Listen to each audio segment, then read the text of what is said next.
ए अगं जान्हवी, शॉपिंगला चल ना यार. मला ना ऑफिस वेअर म्हणून काहीतरी छान घ्यायचंय बघ.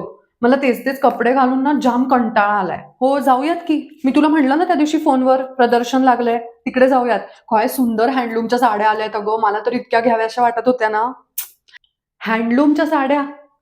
काय म्हणजे बरी आहेस ना? मला माझी अर्धी सॅलरी आत्ताच नाही संपवायची आहे. फक्त ऑफिस वेअरच्या खरेदीमध्ये. नॉर्मल ब्रँडेड काहीतरी आणायला जाऊयात आपण. अर्धी सॅलरी?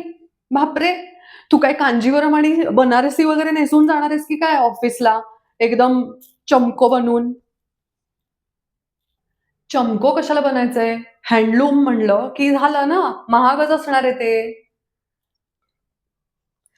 हे असं कॉन्व्हर्सेशन तुम्ही कधी ऐकलंय का तुमच्या आजूबाजूला?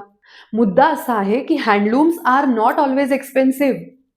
पहिली गोष्ट म्हणजे कॉटन आणि सिल्कची ब्लेंड असलेली फॅब्रिक्स असतील, प्लेन किंवा सिंपल पॅटर्न्स असलेली फॅब्रिक्स असतील, हे पण हँडलूमच असतं. प्रत्येक वेळेला हँडलूम म्हणजे हेवी कांजीवरम किंवा ब्रायडल बनारसी साड्या एवढंच नसतं काही.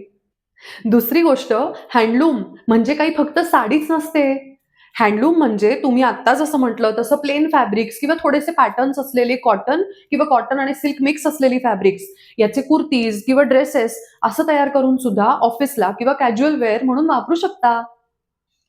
तिसरी महत्वाची गोष्ट, नेहमी हँडलूम्स खरेदी करताना एकतर ते लोकल ब्रँड्सकडून खरेदी करा किंवा गव्हर्नमेंट बॅक्ड स्टेट एम्पोरियम्समधनं खरेदी करा. ह्याच्यामुळे होतं असं, की मिडलमेन आणि रिटेल मार्कअप्स जे असतात ते कट डाउन होतात आणि हँडलूम्सचं प्राइसिंग हे थोडंसं कमी व्हायला तिथे चान्स असतो. चौथी महत्वाची गोष्ट, हेवी आणि इंट्रिकेट वीव्सच्या कंपॅरिझनमध्ये सिंपल आणि युटिलिटी फॅब्रिक्सला हँडलूमवर तयार होण्यासाठी काही तास किंवा काही दिवस लागतात. त्याच्यामुळे तुलनेने ह्याचं प्राइसिंग हे बजेट फ्रेंडली किंवा कमी असतं. आणि पाचवी आणि सगळ्यात महत्वाची गोष्ट, जर तुम्हाला वाटत असेल की हँडलूम्स आर एक्सपेन्सिव्ह, तर ब्रँडेड आणि मास मॅन्युफॅक्चर्ड क्लोदिंग सुद्धा तेवढंच महाग असतं. हँडलूम्स महाग नसतात, पण आपल्याला त्या प्राइस बरोबर येणारा जो ब्रँडचा टॅग असतो ना, तो दिसत नाही. म्हणून या हँडलूम्सचं प्राइसिंग आपण स्वतःलाच जस्टिफाय नाही करू शकत, एवढंच.